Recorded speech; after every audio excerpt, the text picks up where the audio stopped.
মেয়েটি অত্যন্ত গুণী মানুষ, আরে দেখতে ছোট দেখলে কি ঠিক ঠিক ওই যে এত ভালো গায় আমি তো কল্পনা করতে পারিনি।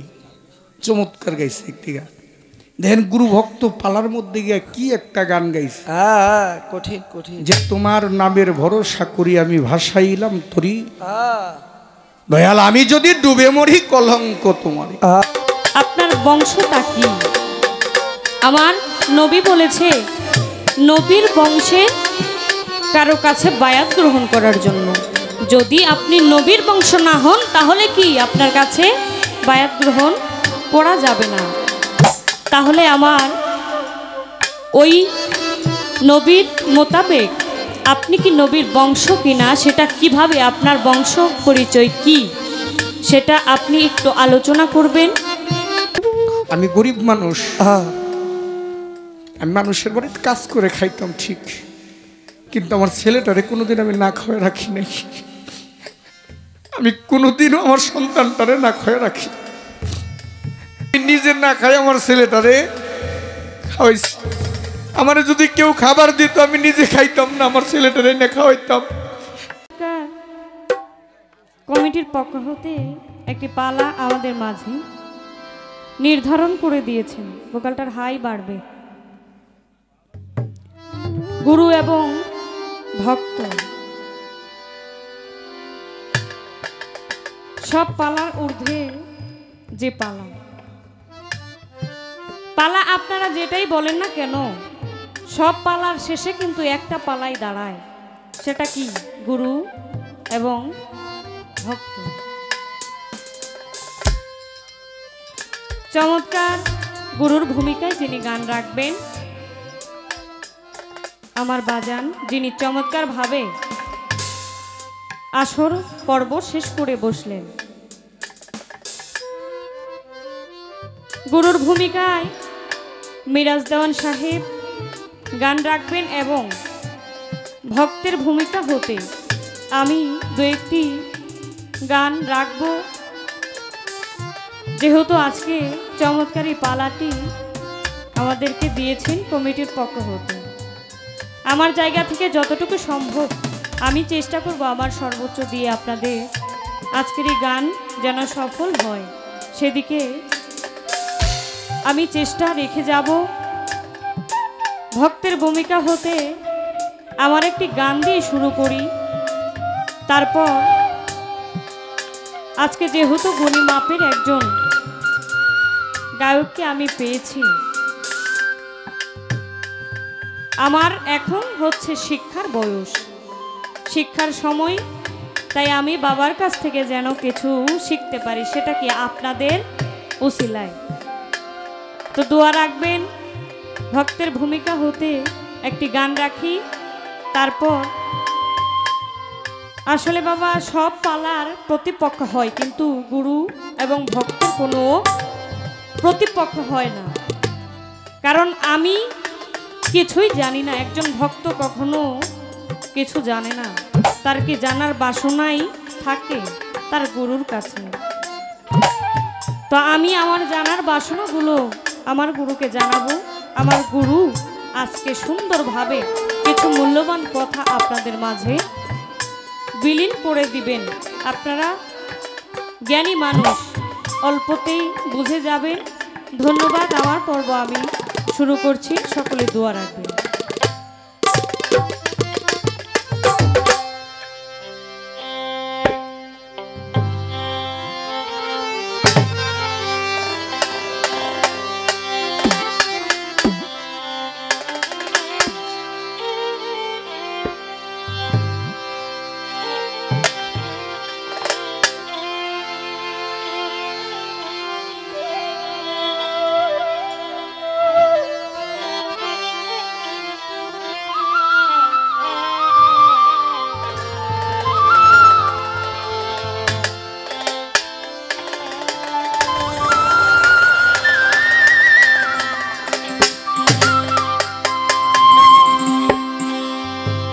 ওরে আমি তোমার নামের দোহাই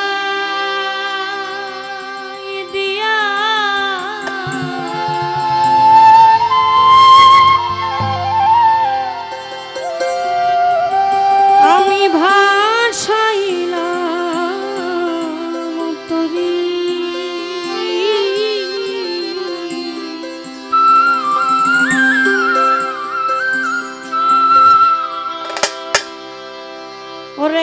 যদি ডুবে মরি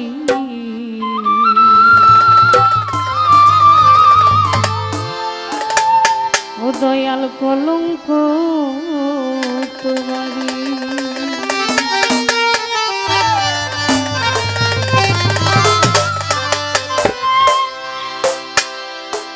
আমার মতো অপরাধী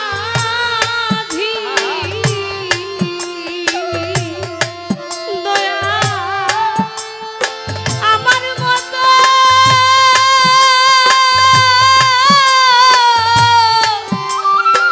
অপরাধী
রে আমার উপায়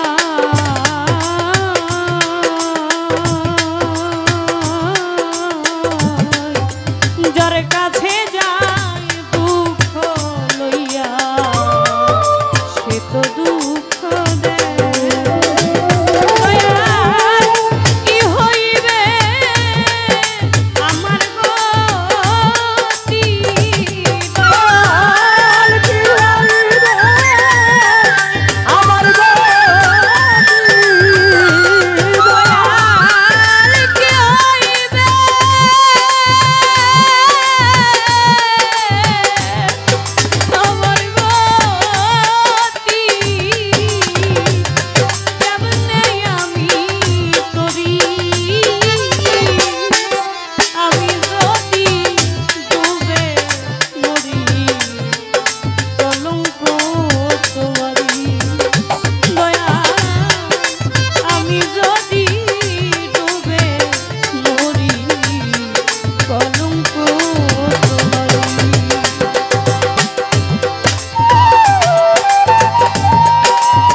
অসীম বাবু লিখেছেন।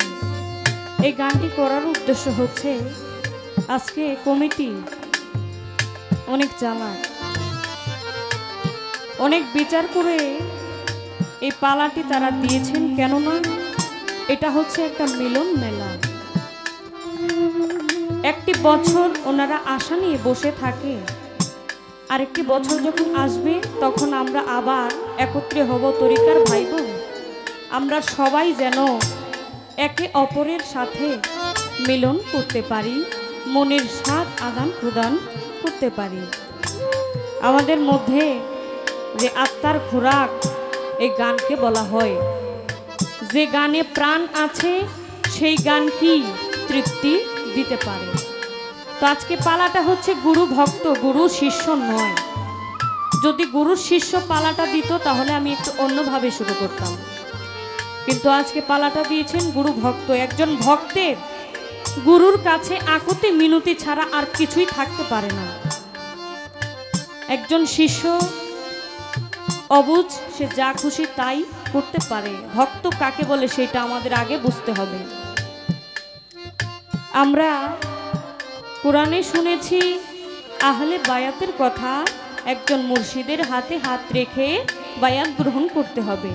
কিন্তু বাবারা, আমরা বায়াত গ্রহণ করি, কিন্তু কিছু ভক্ত আছে আমরা বায়াত গ্রহণ করে মনে করি যে আমরা তো বায়াত গ্রহণ করেছি, আমাদের আর কোনো কিছুর দরকার নাই, সকল কিছু আমার মুর্শিদ বুঝবে।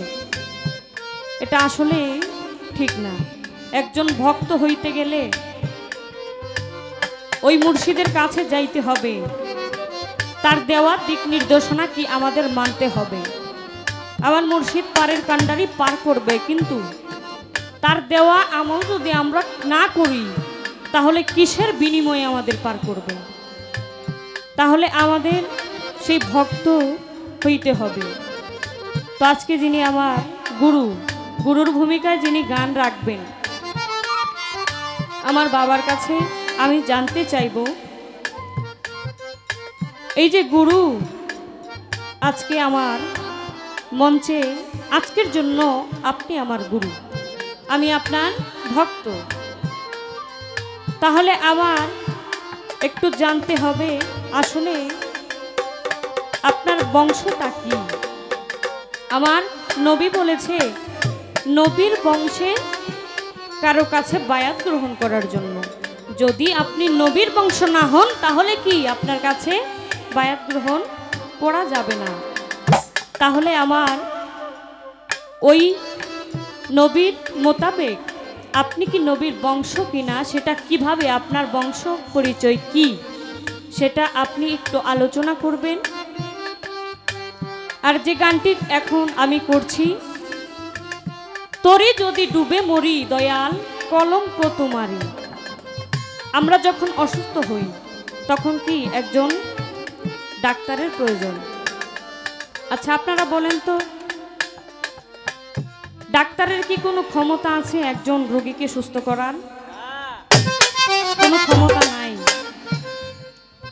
তাহলে সুস্থ করার মালিক কে? আল্লাহ। তাহলে ডাক্তার কি? উসিলা। তাহলে সকল কিছুর একটা উসিলা থাকতে হয়। ঠিক এই রকম একজন মুর্শিদ প্রয়োজন নিজেকে চেনার জন্য, নিজেকে জানার জন্য। আমি সেই ভক্ত হইতে চাই যে আমার দেহটা ডুবে না যায়, আমার তরিটা যেন ডুবে না যায়। গুরু আপনার কাছে আমি জানতে চাই কি করলে, কি সাধন করলে, কোন সাধন করলে আমার এই তরিটা ডুবে যাবে না।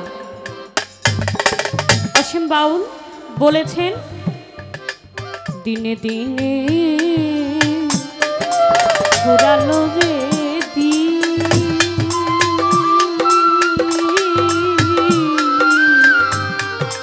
তোমার দেওয়া দেহ আমার হইতেছে বলি।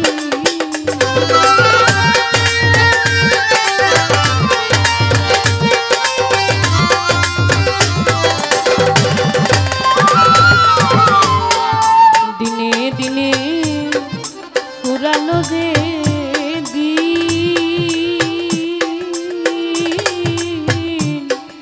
তোমার দেওয়া দেহ আমার হইতেছে বলি।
পালা থেকে একটি গান, এবং বাবা যেন দাঁড়িয়ে আমাদেরকে দু একটি কথা শোনাইতে পারেন।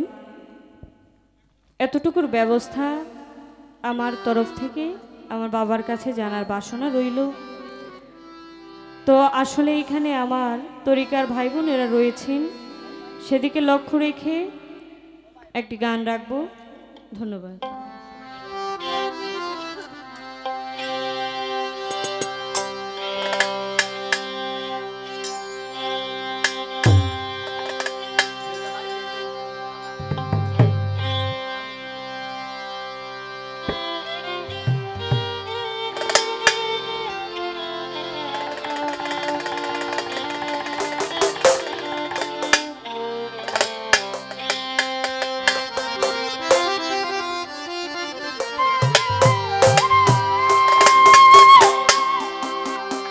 জনমে জনমে গো যদি থাকবো তোমার চরণ দাসী হইয়া আমি। জনমে জনমে গো যদি থাকবো তোমার চরণ দাসী হইয়া। পাপী দেহ ধন্য হবে আমার, পাপী দেহ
দয়া আমায় মানব জনম দিয়া, জনমে জনমে আমি থাকব তোমার চরণ দাসী হইয়া। আমার এই পাপী দেহ ধন্য হবে তোমার পরশ পাইয়ারে দরদি।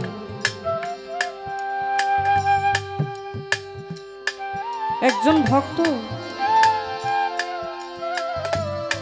তার মুর্শিদের চরণ আশা করে, যে যাকে ভালোবাসে তার রূপ দেখলে কি আত্মা শীতল হয়ে যায়, হৃদয় ঠান্ডা হয়ে যায়।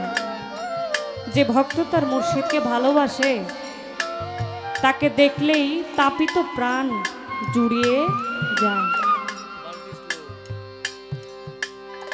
একজন ভক্ত তার মুর্শিদে পায়রুবি করতে চায়। একজন গুরু এবং ভক্তের মধ্যে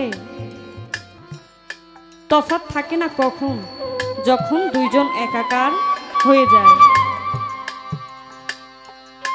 যে ভক্ত বুঝে যায় গুরুর মুখ দেখে যে আমার গুরুর এখন কি প্রয়োজন, কি লাগবে, সেই ভক্ত নিজেও জানে না সে কি তার গুরুর সাথে লয় হয়ে গেছে। সেজন্য কি গুরুর মুখে কিছু বলা লাগে না, সব কিছু কি মুখ দেখেই ওই ভক্ত বলে দিতে পারে। ওই ভক্ত বাবা কয়জন হইতে পারে? ওই ভক্ত হওয়া সামান্য কিছু নয়।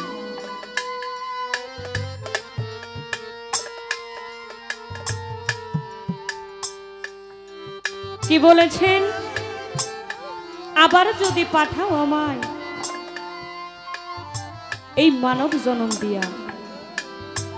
সাধুদের ভাষাই শুনি,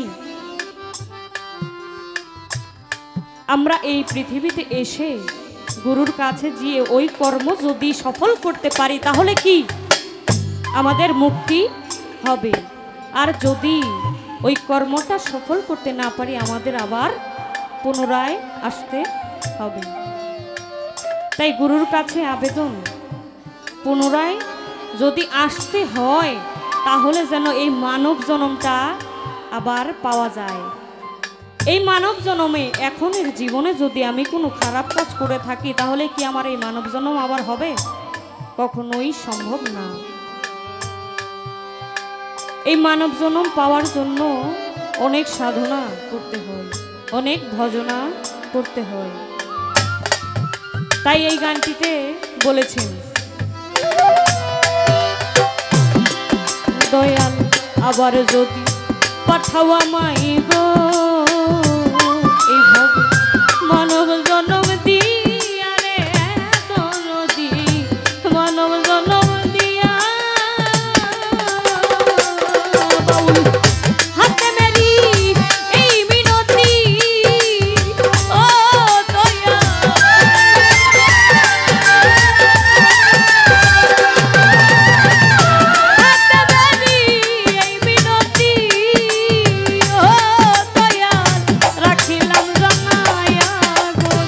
তাদেরকে কখনো মৃত্যু বলিও না যারা আল্লাহর পথে শহীদ হয়ে গেছে, যারা আল্লাহর পথে জীবন দিয়েছে, তারাই জীবিত। আল্লাহ তাদেরকে আল্লাহর পক্ষ থেকে রিজিক দান করেন। এখন বলতে পারেন আল্লাহর পথ কোনটা? ও বাজান, আল্লাহর পথ কি মানুষকে মারা? আল্লাহর পথ কি সুদের ব্যবসা করা? না না। আল্লাহর পথ কি শিশুদেরকে বলৎকার করা? না। আল্লাহর পথ কি আল্লাহর ওলিদের মাজার ভাঙ্গা? না। আল্লাহর পথ কি নুরা পাগলা লাশ উড়াইয়া আগুন দিয়া পোড়া? না। আল্লাহর পথ হচ্ছে সরল সহজ পথ। পবিত্র কোরআন শরীফের মধ্যে বলেছে আল্লাহর পথ হচ্ছে ইহদিনাস সিরাতাল মুস্তাকিমের পথ। যেই পথে আল্লাহর অফুরন্ত নিয়ামত, আল্লাহর অফুরন্ত ধন সম্পদ ওই পথের মধ্যে আছে, যেই পথে আল্লাহর নবী রসুল পীর পয়গাম্বর সকলেই গিয়েছেন। সেই পথ হচ্ছে আল্লাহর পথ। ওই পথে গেলে মানুষ কখনো খারাপ দৃষ্টিতে তাকায় না। ওই পথে গেলে আপনার হাতটা মরে যায়, ওই পথে গেলে আপনার চক্ষুটা মরে যায়, আরে। ওই পথে গেলে আপনার পাওটা মরে যায়। কারণ হাত থাকতে হাত থাকে না, পাও থাকতে পাও থাকে না, চক্ষু থাকতে চক্ষু থাকে না। এই মুখ দিয়া কখনো মিথ্যা কথা বলে না। না। সেটা হচ্ছে আল্লাহর অলিদের পথ, আল্লাহর পথ। ওই পথে গেলে মানুষ আল্লাহর অলি হয়, ওই পথে গেলে মানুষ মানুষ হয়, আল্লাহকে লাভ করা যায়। ওই পথে গেলে আমার দেহের মধ্যে যে কাম, ক্রোধ, লোভ, মোহ, মাত, মৎসর্য, এই 6টা রিপু আছে, ওই পথে গেলে এই 6টা রিপুকে কতল করা যায়, জবাই করা যায়। আরে ভাই, মানুষকে জবাই করার কথা কোরআন বলে নাই। আমার মধ্যে যে পশু আছে, এই পশুগুলাকে তুমি আগে জবাই করো। আর আমার মধ্যে যে পশু আছে, পশুগুলাকে জবাই করতে হলে একজন কামেল মুর্শিদের কাছে যেতে হবে। ওলিয়াল মোর্শেদ ছাড়া কখনো এই পশু জবাই করা সম্ভব না। না। এই পশু ধারালো অস্ত্র দিয়ে জবাই করা যায় না। এই পশু জবাই করতে হইলে গুরুর যে জ্ঞান নামক অস্ত্র আছে, ওই গুরুর জ্ঞানের অস্ত্র দিয়ে এই পশুকে জবাই করতে হয়। আমি দয়া করে আপনাদের পায়ে হাত রেখে বলবো, ওই শ্রেণীর লোকদেরা, ওই দলের লোকেরা যদি আপনাদেরকে দাওয়াত করে যে চলো জান্নাতের লোভে মাজার ভাঙতে চাই, এটা কখনো আপনারা কখনো করবেন না। না। আপনারা কি আমার সাথে আছেন? হাত ওঠান, হাত ওঠান। আছেন? ইনশাল্লাহ আমি সবচাইতে আনন্দিত, সবচাইতে খুশি, প্রত্যেকটা ঘরে ঘরে আহলে বায়াতের দাওয়াত পৌঁছায় দিবেন, প্রত্যেকটা ঘরে ঘরে তরিকতের দাওয়াত পৌঁছায় দিবেন, প্রত্যেকটা ঘরে ঘরে ইসলামের দাওয়াত পৌঁছাই দিবেন। অবাজান, এই বাংলাদেশের মধ্যে সর্বনিম্ন হইল 2 লক্ষর উপরে মাজার আছে না? 2 লক্ষ উপরের যদি মাজার থাকে, মানে সর্বনিম্ন বলতেছি, তাহলে 2 লক্ষ উপরের যদি মাজার থাকে, তাহলে মাজারের মধ্যে, একটা মাজারের মধ্যে যদি আপনার 10,000 করে মুরিদান ধরেন, তাহলে কত লক্ষ মুরিদান বাংলাদেশ হইতে পারে? অনেক অনেক। তাহলে চিন্তা করেন, সর্বনিম্ন বললাম আর কি আমি। হ্যাঁ। তাহলে চিন্তা করতে হবে, এই তরিকাতপন্থী লোক যার পক্ষে যাইব, এই কিন্তু দেশে রাজনীতি করব। অবশ্যই অবশ্যই। কথাটা জেনে রাখতে হবে, তরিকতপন্থী লোকদেরকে কখনো আপনারা খেপায়েন না। কারণ তরিকতপন্থী লোক কোনো সাধারণ ব্যক্তি না। তারা দুনিয়ার টাকা পয়সা চায় না, তারা বাড়ি গাড়ি চায় না, তারা গদিতে বসতে চায় না, তারা আল্লাহর নিকট যাইতে চায়, আল্লাহর প্রেমিক হইতে চায়, তারা নিজেকে নিজে উৎসর্গ করতে চায়। তারা এই বাড়ি গাড়ি চায় না, তারা ছলনা করতে চায় না, তারা হাজার হাজার কোটি টাকা বাইরে প্রচার করতে চায় না, চায় না। আল্লাহর ওলিরা, আল্লাহর প্রেমিকরা, তরিকপন্থী লোক, একমাত্র তাদের চোখে থাকে গুরু প্রেমের জল, মুর্শিদ প্রেমের জল, আমার নবীর প্রেমের জল, মা বাবার প্রেমের জল। এই চোখে জল থাকে তাদের, তাদের ভিতরে কোনো লোভ লালসা কিছুই থাকে না। যার জন্য কথাগুলো এর জন্য বললাম, প্রত্যেকটা স্টেজে শিল্পীদেরকে এটা বলা দরকার। ওই গোত্রটা থেকে, ওই দলটা থেকে আমাদের যেন দূরে আল্লাহ পাক রাখে, আমাদের ইচ্ছা শক্তি থাকতে হবে। যার জন্য আপনারা যদি আমার কথায় বিরক্ত হয়েছেন নি, আপনারা দয়া করে বলবেন, তাহলে একটু দয়া করে আপনারা আমাকে ক্ষমা দৃষ্টিতে দেখবেন। আমি কথাগুলো এর জন্য বলছি, আমাদের সামনে ভবিষ্যতে আমাদের সতর্ক হয়ে চলতে হবে, যাতে আল্লাহর ওলিদের উপরে কোনো আর নির্যাতন অত্যাচার না হইতে পারে। ধন্যবাদ সকলকে সময় দেওয়ার জন্য। এখন আমি পালায় চলে যাব। পালায় যাওয়ার আগেই বলছি, মেয়েটি অত্যন্ত গুণী মানুষ, আরে দেখতে ছোট, দেখলে কি ঠিক ঠিক। ভাই যে এত ভালো গায় আমি তো কল্পনা করতে পারিনি। চমৎকার গাইছে একটি গান। দেখেন গুরু ভক্ত পালার মধ্যে গিয়ে কি একটা গান গাইছে, কঠিন কঠিন। যে তোমার নামের ভরসা করি আমি ভাসাইলাম তরি, দয়াল আমি যদি ডুবে মরি কলঙ্ক তোমার। গান তো বেশি লাগে না বাবা, কথা বেশি লাগে না, ভক্তের কথা একটাই থাকে, তরি তরানের জন্য শুধু ভক্তের মন দরকার, আর কিছু দরকার না না। তুমি যদি ওই পথে সব দিয়ে দাও, তোমার তরি সেই চালাবে। তোমার তরি যদি মা তুমি চালাও, তাহলে তোমার তরি ডুবে যাওয়ার ভয় আছে। আর তোমার তরিটা যদি তুমি তার উপরে ছেড়ে দাও, তাহলে তোমার তরি আর ডুবার ভয় নাই, কারণ যার তরি সে চালাবে। আগে একটা গান করি, তারপরে কিছু কথা আলোচনা করব।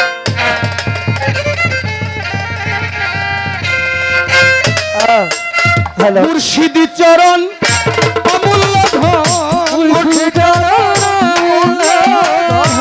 মুর্শিদি চরণ অমূল্য ধন, দিন থাকিতে ভুইল না। লোহারে বানাইল কাঞ্চা সোনায় আমার দয়াল পরশ মনি গো, লোহারে বানাইল কাঞ্চা সোনা।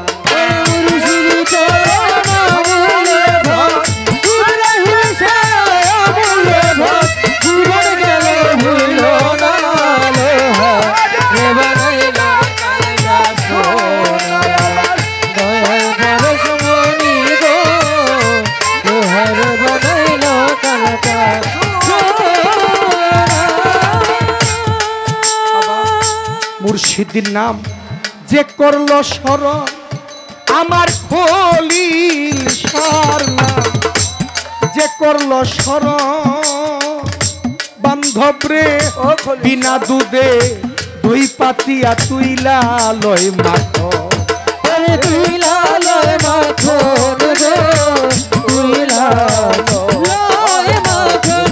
মাখো, তুইলা লয় মাখো।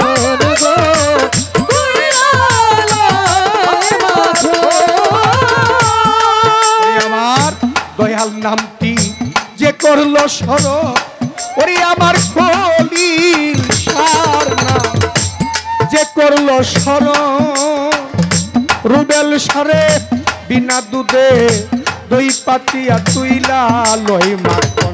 ওরে বাজান ওই মাখন যে করলো রে বক্ষণ, ওই মাখন যে করলো বক্ষণ, আমার ওই মাখন যে করলো বক্ষণ, তার পিতার জ্বালা থাকে না। লোহারে বানাইলো কাঞ্চা সোনায় আমার দয়াল পরশ মনি গো, লোহারে বানাইলো কাঞ্চা সোনা।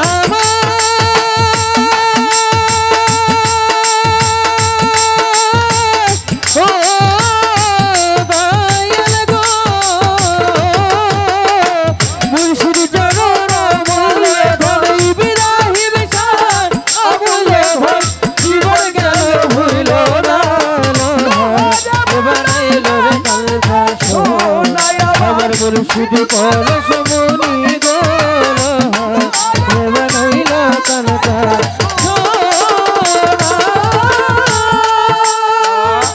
হৃদয় মাঝে ফুটলো প্রেমের ফুল, ও খলিল শাহ ওরে যাহার এই হৃদয় আওয়াজ ফুটলো প্রেমের ফুল, ফুলের গন্ধে মন ভোমরা হইয়াছে আকুল,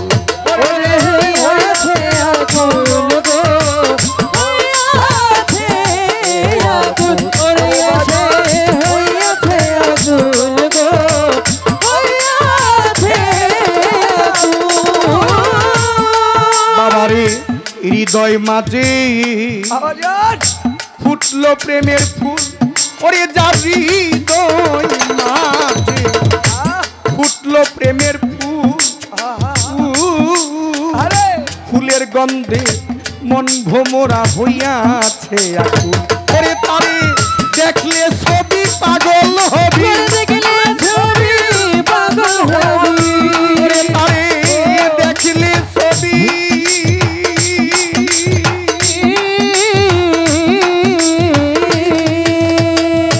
ওরে তারে দেখলে ছবি পাগল হবি, দেখলে ছবি পাগল হবি, দেখলে ছবি পাগল হবি, তোরা ঘরে রইতে পারবি না। লোহারে বানাইলো কাঞ্চা সোনায় আমার মুর্শিদ পরশ মনি গো, লোহারে বানাইলো কাঞ্চা সোনা। আমার মুর্শিদ পরশ মনি গো, লোহারে বানাইলো কাঞ্চা সোনায় আমার দয়াল পরশ মনি গো, বানাইলো কাঞ্চা সোনা। আমার গানে কাশেক আমার ভাই 100 টাকা দিয়ে পুরস্কার করে যায়, আমি তার প্রতি সালাম ভক্তি শ্রদ্ধা সকল রয়ে যায়। ওরে বাজান সাধক কালু সাকয়, ওরে আমার মন সাধক কালু সাকয়, ওরে আমার মন সরলে গরল মিশাইয়া তুই হারাইলি রতন।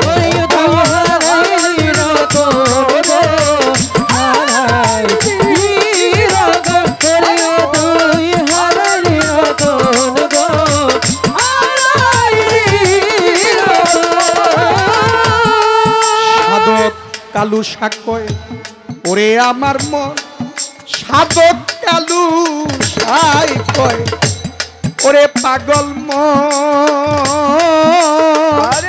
সরলে গরল বিষয়া হারাইলি রতন। পাগল রে সরল দেশে জেগিয়াছে, বাজান সরল দেশে জেগিয়াছে, তার গরলের ভাব থাকে না। লোহারে বানাইলো কাঞ্চা সোনায় আমার দয়াল পরশ মণি গো, লোহারে বানাইলো কাঞ্চা সোনা আমার মুর্শিদ পরশ মণি গো, লোহারে বানাইলো কাঞ্চা সোনায় আমার দয়াল পরশ মণি গো, লোহারে বানাইলো কাঞ্চা সোনা। বাবা এটা বিচার গান, গাজীপুর ডিস্ট্রিক্টে টাঙ্গাইল মানিকগঞ্জ আমরা এই মঞ্চটা পাই। এই মঞ্চটা গান গাইতে খুব ভালো লাগে। সামনে সাধুগুরুরা বসা থাকে, আমি তাদের চরণের পাশে দাঁড়াইতে পারি, কারণ এই দেহটা তো পাপে ভরা। শুনেছি সাধুগুরুর চরণ তলে গিয়ে যদি কেউ পড়তে পারে না, ওই চরণের স্পর্শে না পিত দেহটা শুদ্ধ হয়ে যাবে। আরে আমাদের মেয়েটা একটা গান করেছে যে পাপী দেহ শুদ্ধ হবে তোমার চরণ পরশ হইয়া। আরে আমি থাকবো তোমার চরণ দাসী হইয়া হইয়া। মানুষের জীবনে মানুষ হওয়ার জন্য বেশি কিছু লাগে না বাবা, একটা কথাই হইলেই চলে। আপনার বেশি আবাদত বন্দেগী দরকার হয় না, এত এত আবাদত করতে হয় না তো। আমার এই মনটা যদি গুরুর প্রতি প্রেম মোহাব্বত থাকে না, আমার এত কিছু দৌড়াইতে হয় না, এত আবাদত বন্দেগী করতে হয় না। আমি যে তার সে কি জানে না, আমি যে তার সে কি জানে না। আমার কি তার কাছে মুনাজাত করে এত কিছু চাইতেইব? আরে আমার যে কি অভাব সে তো আমার দয়াল জানে।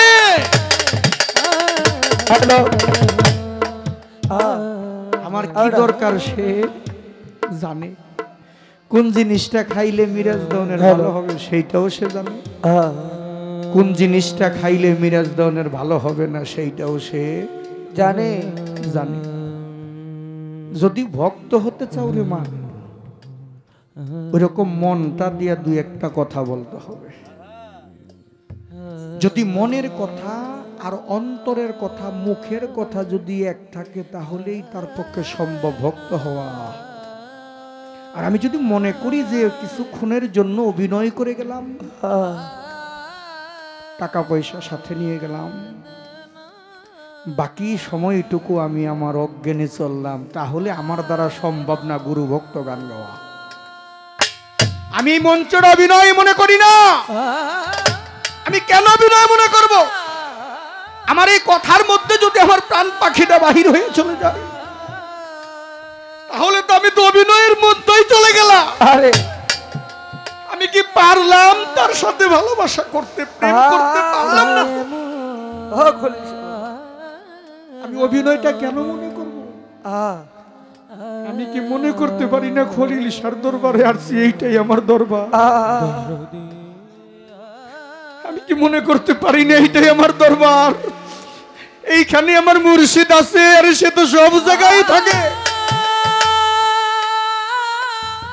একটু দরকার তার সাথে প্রেম করার, কিছু না বাজান। রাধা বল্লভ বলেছে,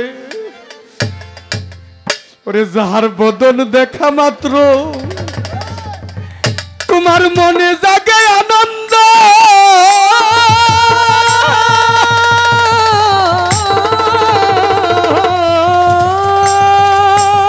ওরে তুমি তারে বুকে জড়িয়ে ধরো, এই তো আমার গোবিন্দ। দিয়া প্রতি অঙ্গে প্রতি অঙ্গ করর দো এলের সঙ্গ, প্রতি অঙ্গে সঙ্গ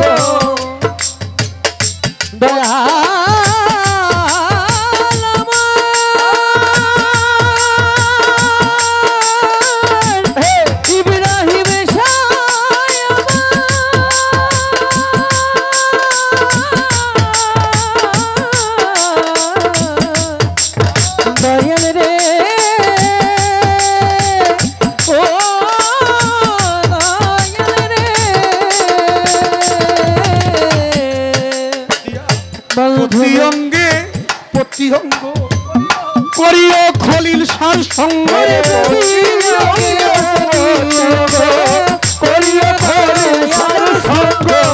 প্রতি অঙ্গে প্রতি অঙ্গ তুমি কররে মহিউদ্দিন চিশতির সঙ্গ।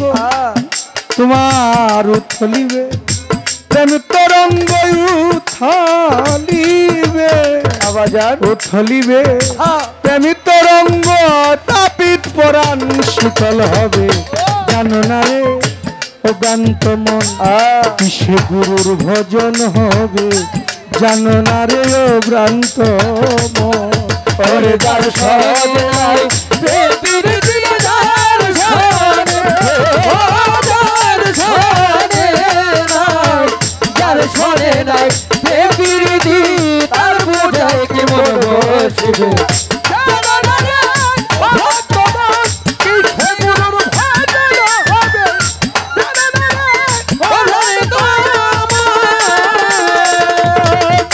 যাহার বদন দেখা মাত্র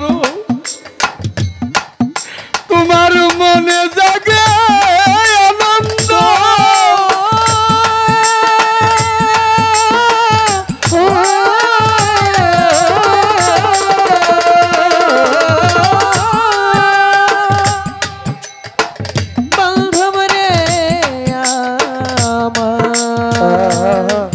ভাই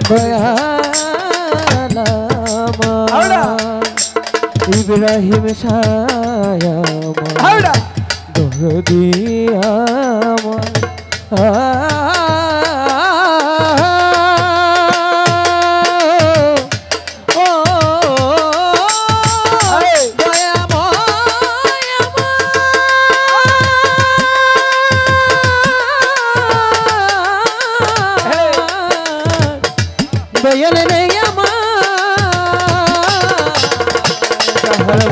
দেখা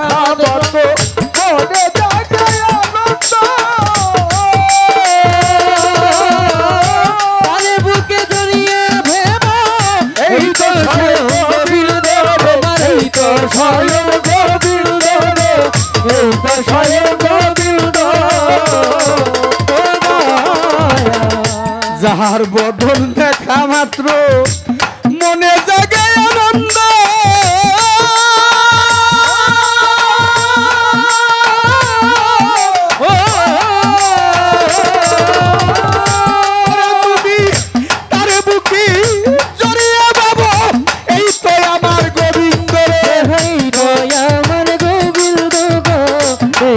আমার গোবিন্দ।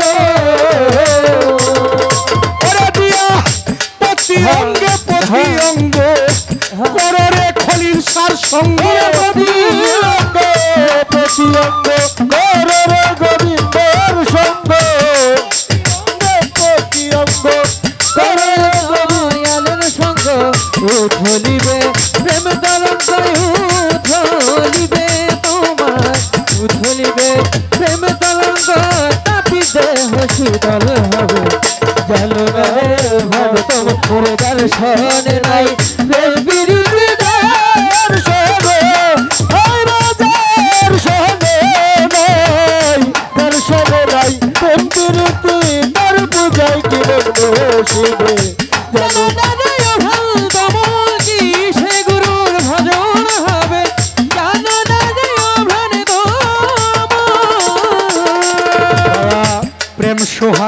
কাছে টানো প্রিয় কিংবা প্রিয়জন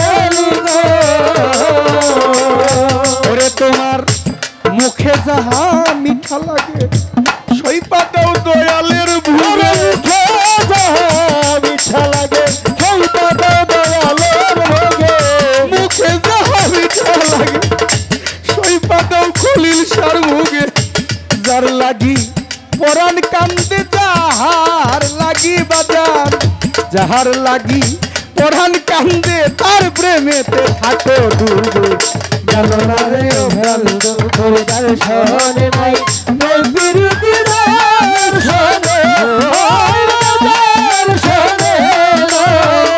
দর্শনে নাই বিরুদ্ধে তার দুধে কি মন বসবে গেল না রে ভালো তোমার কিসে গুরুর হাজার হবে জানো না রে ভালো তোমার কঠিন একটা কথা জিজ্ঞেস করছে আপনি কার বংশধর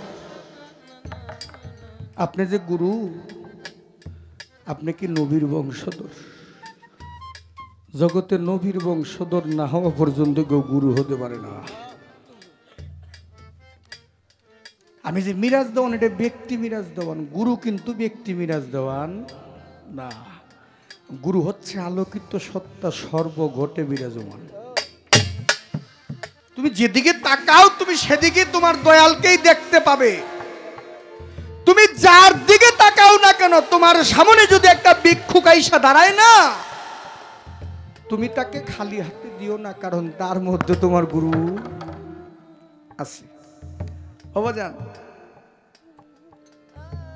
যারা নূরে মুহাম্মদের বংশধর যারা আহলে বায়াতের বংশধর তারাই হচ্ছে জগতে ওলি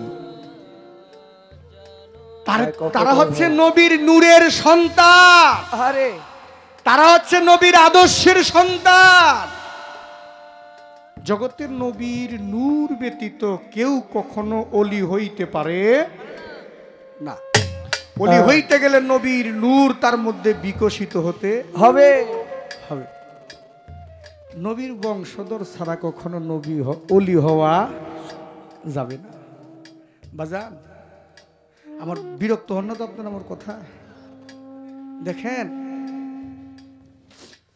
একজন ভক্ত তো সাধারণ হওয়া সম্ভব না শেখ ফরিদ আউলিয়ার কাছে আলাউদ্দিন আল সাবরি গেছিল ছোট কালে বায়াত করতে মা নিয়ে গেছিল তাকে বায়াত করতে যখন এই মা বায়াত করতে নিয়ে গেছে শেখ ফরিদ তাকে বায়াত করেছে বায়াত করার পরে বলছে বাবা আলাউদ্দিন তোমার কোনো কাজ করবা না তুমি শুধু আমার বাড়িতে যারা লোকজন মেহমান আছে তাদেরকে সেবা শান্তি তুমি তাদেরকে খাওয়াইবা তাদের দেখাশোনা করবা আবার দরবার থেকে কোনো ব্যক্তি যেতে না খেয়ে যাইতে পারে না খেয়ে যেতে হবে যেই সেবা তুমি যারাই দাও আলাউদ্দিন আল সাবরি গুরু হুকুম ভক্তদেরকে সেবা শান্তি সমস্ত তরিকতের ভাই বোন যে যেখান থেকে আসে বিভিন্ন দরবার থেকে লোক আসে আলাউদ্দিন আল সাবরি তাদেরকে সেবা শান্তি দেয় নিজে কিছুই খায় না 12টা বৎসর চলে গেছে একটা যোগ আলাউদ্দিন আল সাবরির মা সন্তানদের দিছে ভাইয়ের কাছে ঠিক কিন্তু মার কি সন্তানের জন্য মন কাঁদে না বাবা যে যত দূরেই থাকুক না কেন সন্তান যদি মাকে ভুলে যায় মা বাবা কিন্তু সন্তানরে ভুলতে পারে না না মা বাবা যদি পাগল হয় না বাড়ি থেকে দেখবেন, তারপরে সন্তানের জন্য রাত্র জায়গা বৈশা থাকে থাকে। তো 12 বছর পরে আইসে মায় আলাউদ্দিনকে দেখার জন্য। আইসা তামান বাড়ি ঘর খুঁজে আলাউদ্দিন আর খুঁজা পায় না। শেখ ফরিদকে বলতেছে, ভাই তুই তো তোর ভক্তটাকে একটু দেখা না, আমার ছেলেটা কেমন আছে। শেখ ফরিদ আলাউদ্দিন আল সাবরিকে ডেকে আনছে। যখনই ডেকে আনছে, মার সামনে যখন দাঁড়াইছে, মায় খালি তাকাইছে তার দিকে, চায়ে দেখে শরীরের মধ্যে শুধু হাড়গুলো আছে, মাংস বলতে কিছু শরীরের মধ্যে নাই, শুধু কঙ্কালটা আছে শুকাইয়া, কিছু খায় না। তো 12টা বছর হয়েছে না। মায়ের চোখের পানি ছেড়ে দিয়ে বলে, শেখ ফরিদ রে, আমি গরিব মানুষ, আমি মানুষের বাড়িতে কাজ করে খাইতাম ঠিক, কিন্তু আমার ছেলেটারে কোনোদিন আমি না খাওয়া রাখি নাই। আমি কোনোদিনও আমার সন্তানটারে না খাওয়া রাখি। আমি মানুষের বাড়িতে কাজ করছি, কিন্তু আমি নিজে না খাই আমার ছেলেটারে খাওয়াইছি। আমারে যদি কেউ খাবার দিত আমি নিজে খাইতাম না, আমার ছেলেটারে না খাওয়াইতাম। ওই যে একটা গান আছে, মায়ের মতো আপন কেহ গো, মায়ের মতো আপন কেহ নাই, আমার মা জননী নাই রে যার, ত্রিভুবনে তাহার কেহ নাই রে, মায়ের মতো আপন কেহ নাই রে, মায়ের মতো আপন কেহ নাই, মায়ের মতো আপন কেহ নাই। এই দুনিয়ায় নয়ন মেলে মাগো তোমায় দেখেছি, তোমার বুকে হেসে খেলে তোমার ভাষাই শিখেছি। এই দুনিয়ায় নয়ন মেলে মাগো তোমায় দেখেছি, তোমার বুকে হেসে খেলে তোমার ভাষাই শিখেছি। তাই তো বলি মায়ের মতো দরদি কেউ নাই মাগো, মায়ের মতো আপন কেহ নাই আমার, মায়ের মতো আপন কেহ নাই আমার, মায়ের মতো আপন কেহ নাই।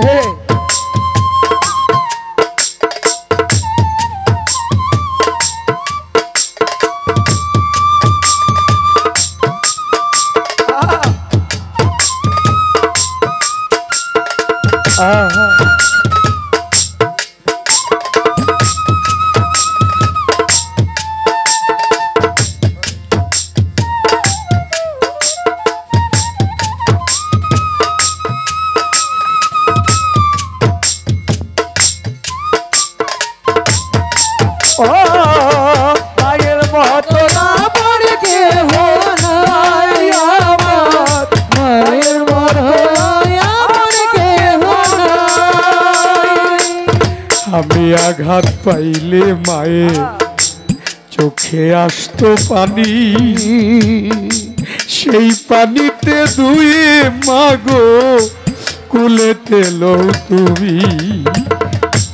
আমি আঘাত পেলে মায়ের চোখে আসতো পানি, সেই পানি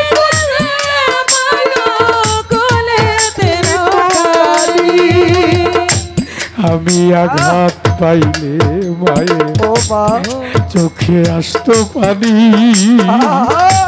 সেই পানিতে ধুয়ে মাগো কোলেতে লো তুমি। যেদিন তুমি থাকবে না মা, সেদিন আমার হবে কি, সুখে থাকি দুঃখেই থাকি কাহার আসবে যাবে কি যেদিন তুমি থাকবে না সেদিন আবার হবে কি সুখে থাকি দুঃখে থাকি মাগো তোমায় দেখেছি যেদিন তুমি থাকবে না মা সেদিন আমার হবে কি সুখে থাকি দুঃখেই থাকি কাহার আসবে যাবে কি তাই তো বলি মায়ের মতো দরদি কেউ নাই মাগো মায়ের মতো আপন কেহ নাই আমার মায়ের মতো আপন কেহ নাই বাজনদি নাই রে জাহান কি ভুবনে তাহার কেহ নাই আমার মায়ের মতো আপন কেহ নাই গো মায়ের মতো আপন কেহ নাই মা বলতেছে শেখ ফরিদ জননী মা আমার ছেলেটার শরীরে মাংস বলতে কিছু নেই তোর বাড়িতে কত লোক খায় জননী এক মুষ্টি খাবার কি আমার আলাউদ্দিনের জন্য ছিল না তোর বাড়িতে ছিল না শেখ ফরিদ চোখের পানি ছেড়ে দিয়েছে আলাউদ্দিন বাবা 12টা বৎসর হয়ে গেছে তুই আমার বাড়িতে এই কি হাল হয়েছে তোর তুই কিছু খাস নাই কই না বাবা কেন খাস নাই কয় বাবা আপনি বলছেন আমাকে যেদিন আমি আপনার হাতে হাত দিয়ে বায়াত হয়েছি আমি শুনেছি যেদিন একজন ভক্ত গুরুর হাতে হাত দিয়ে বায়াত হয়ে যায় ওই ভক্তটা হয়ে যায় মরা আর ওই মরা দেহের আত্মা হয়ে যায় স্বয়ং মুর্শিদ বাবা আপনি যে আমার বলছেন সবাই রে খাওয়াইতে আপনি তো কন্যায় আলাউদ্দিন তুইও খাইস যদি গুরু কোনো ভক্তকে না বলে বাবা তুইও খাইস এই ভক্তের কি ক্ষমতা আছে কিছু খাওয়ার জন্য তাহলে তোর কি তোর কোনো ক্ষুধা তৃষ্ণা লাগতো না কয় লাগতো তো লাগলে কি করতি কয় যখনই আমার ক্ষুধা তৃষ্ণা লাগতো তখনই আমার মুর্শিদের আমার নূরের চেহারা আমি যখন ধ্যান করতাম তখন আমার আলাউদ্দিনের আর কোনো ক্ষুধা তৃষ্ণা কিছুই থাকতো না তাই সাধক তার গানে বলেছেন বাজান যার শোনো যার গোপন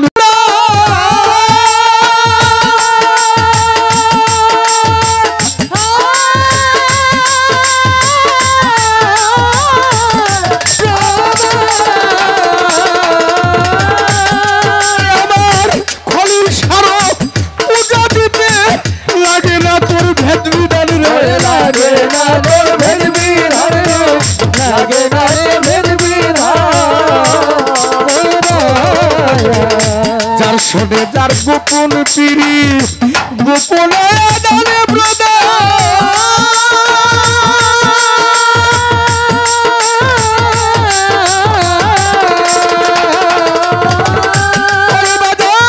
খলিল সারো পূজা দিতে লাগে না রে ভেদবি দান তোর লাগে না রে ভেদবি দান তোর লাগে না রে ভেদবি ধান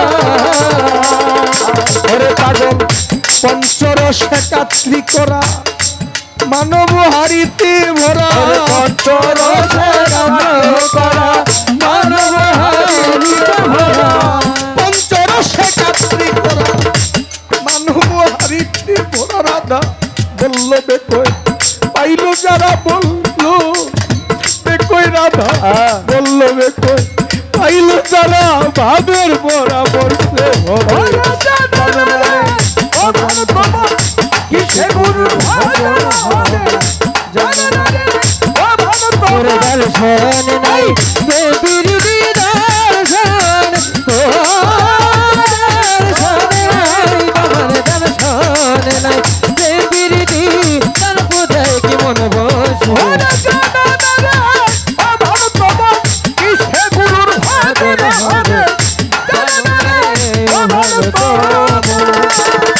ওরে বাজান যার শোনে নাই প্রেম পিরিতে যার শোনে নাই যার শোনে নাই